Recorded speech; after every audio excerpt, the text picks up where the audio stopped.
Halo Bobotoh, perjalanan Persib memang terhenti di babak 16 besar ACL 2. Tapi ada kabar baik, daya tarik Persib hingga keputusan kontroversi wasit asal Arab sampai ke telinga Syekh Mansur pemilik saham City Group. Mereka mengakui Persib adalah tujuan investasi selanjutnya. Syekh Mansur siap gelontorkan dana besar untuk Persib Bandung. Selengkapnya di Ensiklo Persib.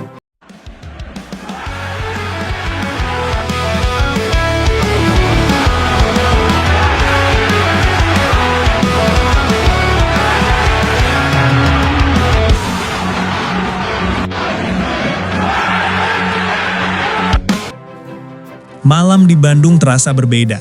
Udara dingin khas Parahyangan menyelimuti kota, sementara cahaya lampu stadion membelah gelapnya langit. Di tribun, lautan biru bergelombang, menyanyikan harapan yang sama. Doa-doa dipanjatkan, tangan-tangan terangkat, dan dada-dada bergetar penuh keyakinan. Ini bukan sekedar pertandingan, ini bukan cuma soal menang atau kalah. Ini tentang harga diri, tentang membawa nama Indonesia di panggung Asia, tentang menunjukkan bahwa Persib Bandung pantas berdiri sejajar dengan klub-klub terbaik di kawasan. Ketika peluit panjang berbunyi, papan skor menunjukkan kemenangan 1-0 untuk Persib. Stadion bergemuruh, sorak-sorai membahana. Namun, agregat berkata lain. Perjalanan Persib di ajang AFC Champions League 2 musim ini resmi terhenti di babak 16 besar setelah kalah agregat 1-3 dari Rajhaburi FC. Dan disitulah kisah penuh emosi, drama, serta kontroversi mulai membara. Datang ke leg kedua dengan beban kekalahan 0-3 di laga pertama jelas bukan perkara ringan. Artinya sederhana, tapi berat. Persib harus mencetak minimal 3 gol tanpa balas untuk memaksakan perpanjangan waktu. Misi nyaris sempurna itu menuntut bukan hanya kualitas, tapi juga mental baja. Di atas kertas sulit, di lapangan jauh lebih sulit. Namun malam itu Persib tidak datang untuk menyerah. Mereka tampil lebih agresif, lebih berani menekan sejak menit awal. Intensitas tinggi langsung ditunjukkan. Transisi cepat dari bertahan ke menyerang dilakukan berulang kali. Gol kemenangan akhirnya tercipta lewat sepakan Andrew Wong yang membuat stadion meledak dalam euforia. Harapan sempat menyala kembali, keyakinan sempat tumbuh, tapi realitas tetap kejam. Skor 1-0 tidak cukup untuk mengubah agregat. Perjalanan harus berhenti. Secara permainan, harus diakui Persib tampil penuh determinasi, tetapi juga sporadis. Serangan kadang terlihat hidup, mengalir dan penuh energi. Namun di momen lain terlihat terburu-buru, seperti tim yang berpacu dengan waktu, bukan mengendalikan ritme. Keinginan mengejar ketertinggalan justru membuat keputusan akhir sering kurang tenang. Banyak tembakan dilepaskan, tapi tak semuanya berkualitas tinggi. Di tengah upaya bangkit itu, kontroversi pun datang silih berganti. Sorotan mengarah kepada wasit utama asal Arab Saudi, Majid Mohamed Al-Samrani. Sejumlah keputusan penting memantik emosi pemain maupun supporter. Insiden tendangan keras ke kepala Adam Alis menjadi salah satu momen yang paling diperdebatkan. Kontak berbahaya terjadi di area vital, berpotensi kartu merah, namun tak ada hukuman maksimal. Bahkan tak ada tinjauan monitor yang jelas terlihat dilakukan. Di sisi lain, ketika Barros melakukan pelanggaran keras, kartu merah langsung keluar. Secara objektif, pelanggaran itu memang layak mendapat sanksi berat. Tetapi persoalan yang memunculkan rasa tidak adil adalah konsistensi. Ketika satu insiden keras dibiarkan, sementara yang lain dihukum maksimal, disitulah emosi mudah tersulut. Ritme pertandingan pun terfragmentasi. Setiap duel fisik yang dimenangkan Persib kerap dianggap pelanggaran, sementara duel serupa dari lawan sering dibiarkan mengalir. Secara taktik, Persib tetap setia pada pendekatan pragmatis racikan Boyan Hodak. Struktur dasar 4-4-1-1 yang dalam fase menyerang berubah menjadi 4-2-3-1 terlihat jelas. Dua bek tengah membuka build up dari bawah. Fullback naik tinggi untuk memberi lebar permainan. Satu gelandang bertahan menjadi jangkar distribusi. Dua gelandang lainnya bergerak dinamis menusuk half space. Tiga pemain depan saling bertukar posisi mencoba menciptakan celah.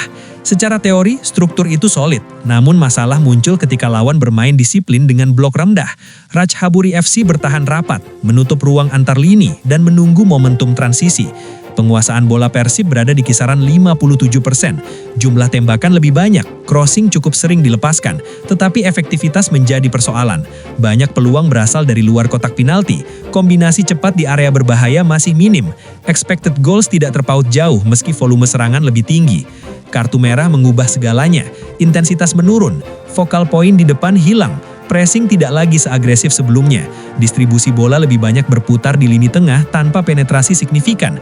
Ini menunjukkan satu hal penting, sistem sangat bergantung pada skenario ideal. Ketika satu variabel berubah, keseimbangan terganggu. Setelah laga usai, emosi meluap. Beberapa supporter nekat masuk lapangan. Aparat segera mengamankan situasi. Flare sempat menyala, situasi memanas. Reaksi spontan yang lahir dari rasa kecewa mendalam. Namun konsekuensi bisa berat. Regulasi AFC dikenal tegas. Sanksi denda atau pembatasan penonton bukan hal mustahil. Di satu sisi ada rasa ketidakadilan. Di sisi lain, reaksi berlebihan justru bisa merugikan klub sendiri. Nama Majid Muhammad Al-Samrani memang bukan asing bagi publik Indonesia. Ia pernah memimpin laga krusial perebutan tempat Olimpiade saat timnas U23 menghadapi Irak. Keputusan-keputusannya kala itu juga menuai perdebatan. Wasit berlisensi FIFA sejak 2019 sejatinya berpengalaman di level internasional. Namun kontroversi yang mengikuti membuat setiap keputusan terasa lebih sensitif ketika melibatkan klub atau tim Indonesia. Meski begitu, kedewasaan tetap diperlukan. Persib kalah 0-3 di laga pertama, dan itu bukan karena wasit. Finishing menjadi persoalan nyata sepanjang musim, baik di kompetisi domestik maupun Asia. Untuk bersaing di level Asia, kualitas individu dan kedalaman skuad harus meningkat. Nama-nama seperti Berginho, Barros, dan Remon mungkin cukup kompetitif di liga lokal, tetapi panggung Asia menuntut level lebih tinggi. Ini bukan soal menyalahkan, melainkan evaluasi.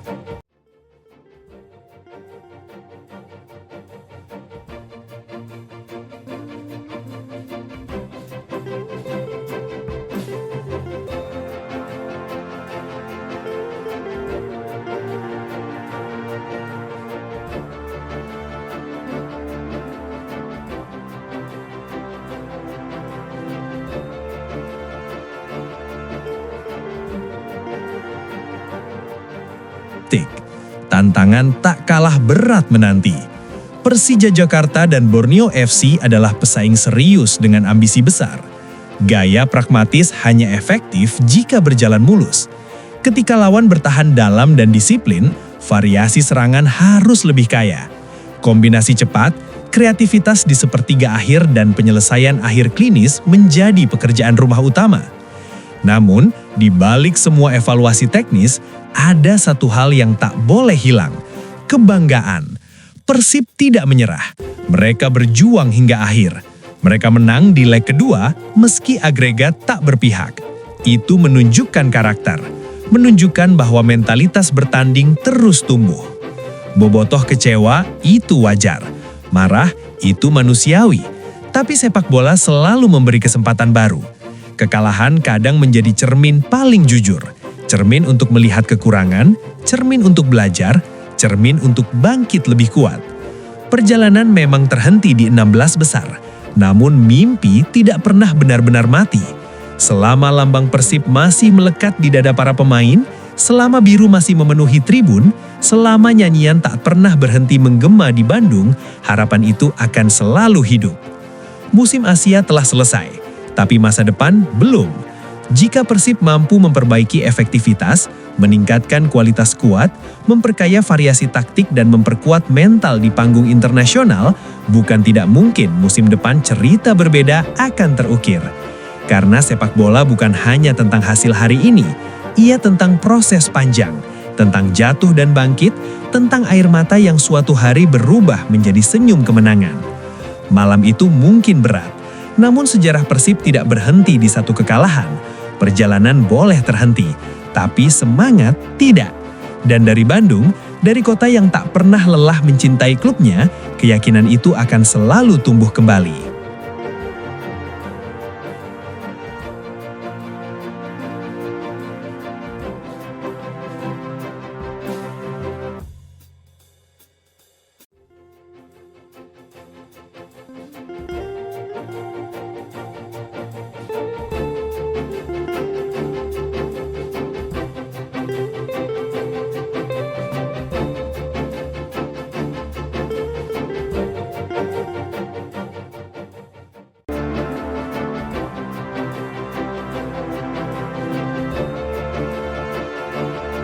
Malam di Bandung terasa berbeda. Udara dingin khas Parahyangan menyelimuti kota, sementara cahaya lampu stadion membelah gelapnya langit. Di tribun, lautan biru bergelombang, menyanyikan harapan yang sama. Doa-doa dipanjatkan, tangan-tangan terangkat, dan dada-dada bergetar penuh keyakinan. Ini bukan sekedar pertandingan, ini bukan cuma soal menang atau kalah, ini tentang harga diri, tentang membawa nama Indonesia di panggung Asia, tentang menunjukkan bahwa Persib Bandung pantas berdiri sejajar dengan klub-klub terbaik di kawasan. Ketika peluit panjang berbunyi, papan skor menunjukkan kemenangan 1-0 untuk Persib. Stadion bergemuruh, sorak-sorai membahana. Namun, agregat berkata lain.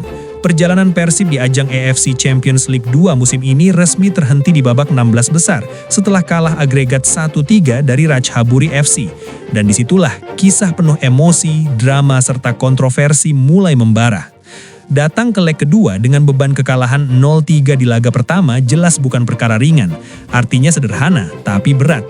Persib harus mencetak minimal 3 gol tanpa balas untuk memaksakan perpanjangan waktu.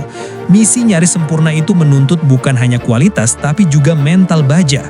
Di atas kertas sulit, di lapangan jauh lebih sulit. Namun malam itu Persib tidak datang untuk menyerah. Mereka tampil lebih agresif, lebih berani menekan sejak menit awal.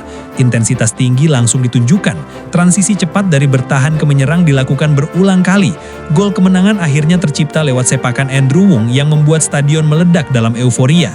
Harapan sempat menyala kembali, keyakinan sempat tumbuh, tapi realitas tetap kejam. Skor 1-0 tidak cukup untuk mengubah agregat. Perjalanan harus berhenti. Secara permainan, harus diakui Persib tampil penuh determinasi, tetapi juga sporadis. Serangan kadang terlihat hidup, mengalir dan penuh energi. Namun di momen lain terlihat terburu-buru, seperti tim yang berpacu dengan waktu, bukan mengendalikan ritme. Keinginan mengejar ketertinggalan justru membuat keputusan akhir sering kurang tenang. Banyak tembakan dilepaskan, tapi tak semuanya berkualitas tinggi. Di tengah upaya bangkit itu, kontroversi pun datang silih berganti. Sorotan mengarah kepada wasit utama asal Arab Saudi, Majid Mohamed Al-Samrani. Sejumlah keputusan penting memantik emosi pemain maupun supporter. Insiden tendangan keras ke kepala Adam Alis menjadi salah satu momen yang paling diperdebatkan. Kontak berbahaya terjadi di area vital, berpotensi kartu merah, namun tak ada hukuman maksimal. Bahkan tak ada tinjauan monitor yang jelas terlihat dilakukan. Di sisi lain, ketika Barros melakukan pelanggaran keras, kartu merah langsung keluar. Secara objektif, pelanggaran itu memang layak mendapat sanksi berat. Tetapi persoalan yang memunculkan rasa tidak adil adalah konsistensi. Ketika satu insiden keras dibiarkan, sementara yang lain dihukum maksimal, disitulah emosi mudah tersulut. Ritme pertandingan pun terfragmentasi. Setiap duel fisik yang dimenangkan Persib kerap dianggap pelanggaran, sementara duel serupa dari lawan sering dibiarkan mengalir. Secara taktik, Persib tetap setia pada pendekatan pragmatis racikan Boyan Hodak. Struktur dasar 4-4-1-1 yang dalam fase menyerang berubah menjadi 4-2-3-1 terlihat jelas.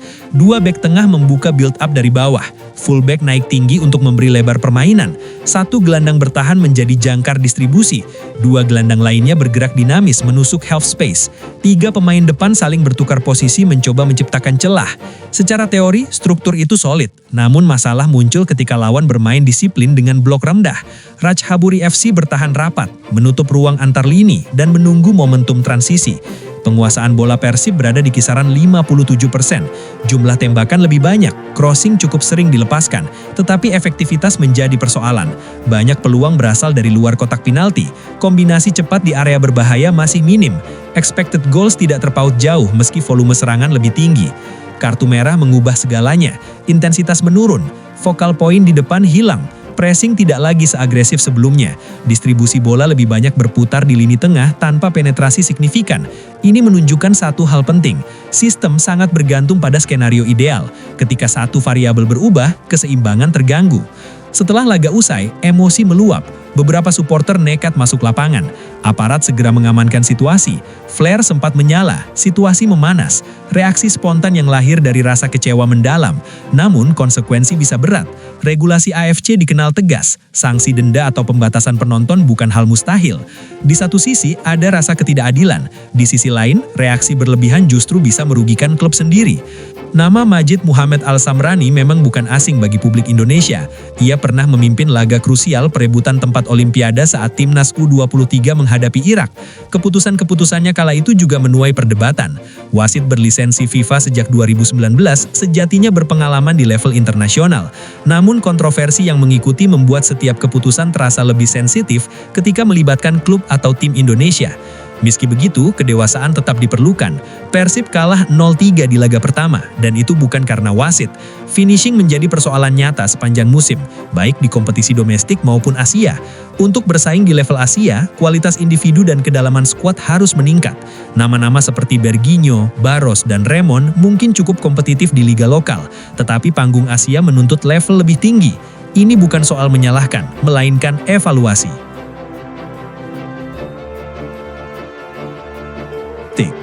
Tantangan tak kalah berat menanti. Persija Jakarta dan Borneo FC adalah pesaing serius dengan ambisi besar. Gaya pragmatis hanya efektif jika berjalan mulus. Ketika lawan bertahan dalam dan disiplin, variasi serangan harus lebih kaya. Kombinasi cepat, kreativitas di sepertiga akhir dan penyelesaian akhir klinis menjadi pekerjaan rumah utama. Namun, di balik semua evaluasi teknis, ada satu hal yang tak boleh hilang, kebanggaan. Persib tidak menyerah, mereka berjuang hingga akhir.